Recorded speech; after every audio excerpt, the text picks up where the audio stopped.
Mais merci beaucoup pour cette invitation. Cette suppression, moi je pense que boo seetloo boo dégloo kilifa yi ndax boo nekkee kilifa bu bees ñëw ci lu mel ni état sa première chose mooy la situation de référence lan laa fi fekk par rapport ak li ma doon yéene dëkk bi li ma yéene réew mi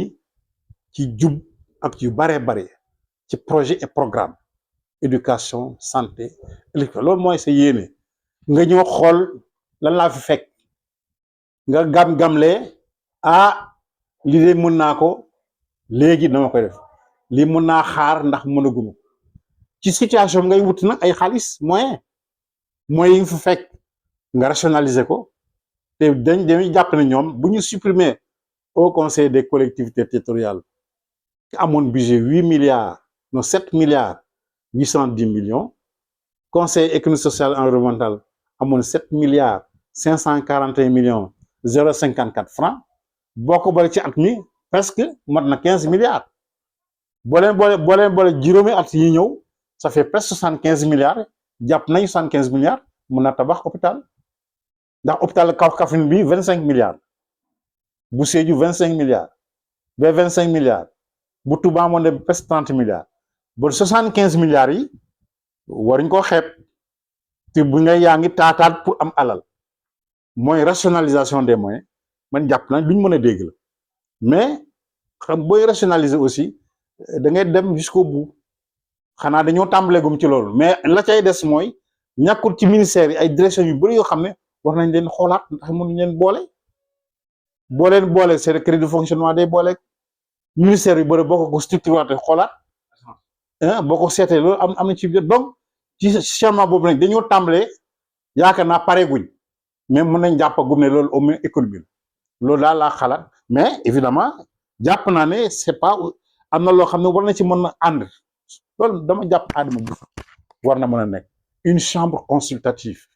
boo xam ne segment yëpp dañ ciy bokk parti politique pas parti politique mais société civile secteur privé syndicat les collectivités territoriales lu mel ni HCCT ak CSE war na leen mën a boolewaat xoolaat seen fonctionnement ñu réformer ko dégg nga mën a déglu une chambre boo xam ne dañ leen di laaj ay avis mën na sax dem ba nekk une chambre qui délibère mën na nekk le Sénat da doon délibéré mais waxuma ne ñooñu créé Sénat mais jàpp naa ne war na am beneen chambre buy gën a jege assemblée nationale di joxal gouvernement ay avis je pense important mais comme ni ma wax sànq comme dañu door a ñëw ñu tàmbaleegum ci loolu ñàkkul yeneen bu ñëwee dinañ mën a xalaat yeneen yoo xam ne war nañ ko mën a dundalaat. xam nga territorialisation des politiques publiques mooy illa réforme acte 3 la décentralisation mooy le sens même de la acte 3 loolu moo tax a jóg mooy liñ doon xalaat ci kaw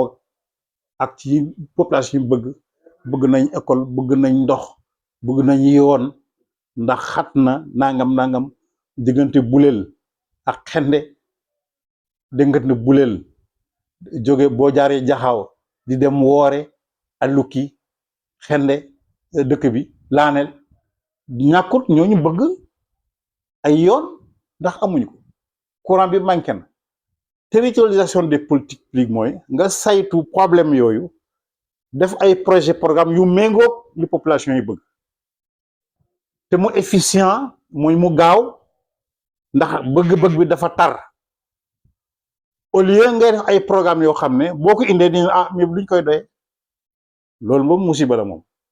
loolu mooy acte 3 nag loolu la bëggoon def pour que territoire yi am viabilité commune yi am viabilité ku ne mën a porter projet commune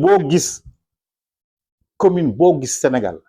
am na un projet boo war a porter en tant que maire bi ma nekkee président conseil départemental def naa 46 départements Sénégal yi ku ne ci am na projet de développement bu ñu monté ensemble financement moo ci xawoon am jafe-jafe mooy axe 2 bu acte 3 la décentralisation comment financer les projets et programmes te loolu ñàkkut ndax projet yi ñu fi amoon mel ni PUDC wala PUMA wala yooyu PACASEN ci dëkk ville yi la donc c'est pas grave parce qu'ils font la voirie mais li gën a mooy les projets ruraux comme PUDC ak Puma ñoo xam ne ñoom waru nañ mën a xool lan lay bëgg-bëgg fan la gën a tare ñu mën faa intervenir loolu mooy territorialisation des politiques publiques axe mooy financement yi troisièmement mooy relation entre les acteurs je pense aujourd'hui décentralisation ak déconcentration ñaari tànk ñu ñooy dox ci administration ñi ko acteurs yi ak société civile ak secteur privé acteurs yëpp bu ñu amee programme de développement ak ci ab dëkk nañu waxtaan pour éviter duplication yi éviter répétition yi retardement yi harmoniser programme yi pour ñëpp mën ci gis seen bopp te mu gaaw mu gën a bar loolu mooy ko def décentralisation et c'est extrêmement important waaw c'est-à-dire que dama gelé samay activité ci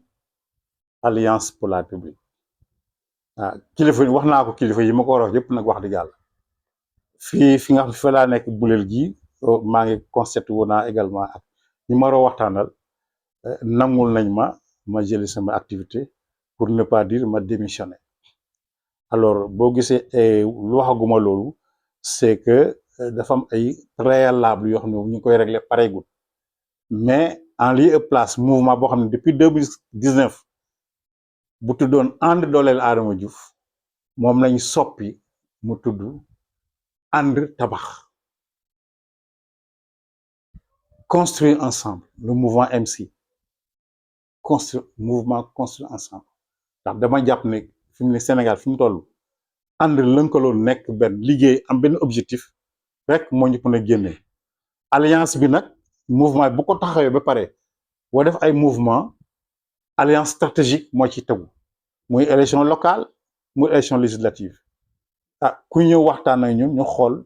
fi nga xam ne foo lañ mën a jëm lu baax ci surtout suñu localité ak également au niveau national c'est structuré aujourd'hui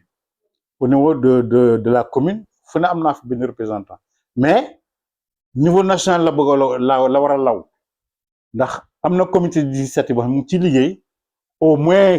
3 régions yi nga xam ne ñoo nekk Sine Saloum moom amuñ benn problème am na ay représentant muy góor jigéen di ndaw jàll na bi département Pikine ak département Rufisque ak Diourbel foofu aussi dugg nañ bi foofu ba mouvement bi mu ngi law ndànk-ndànk mais nag pareegul li ci am solo mooy c'est une démarche lente doxin bu yeex la doxinu kakatar mais doxin bu wóor la c'est lent mais c'est sûr et c'est progressif loolu la mooy suñu yéene di ci woo ñëpp nag alliance bi daal alliance on est ouvert à toute possibilité et toute opportunité pour ñu defar suñu gox ànd tabax réew mi ànd tabax bule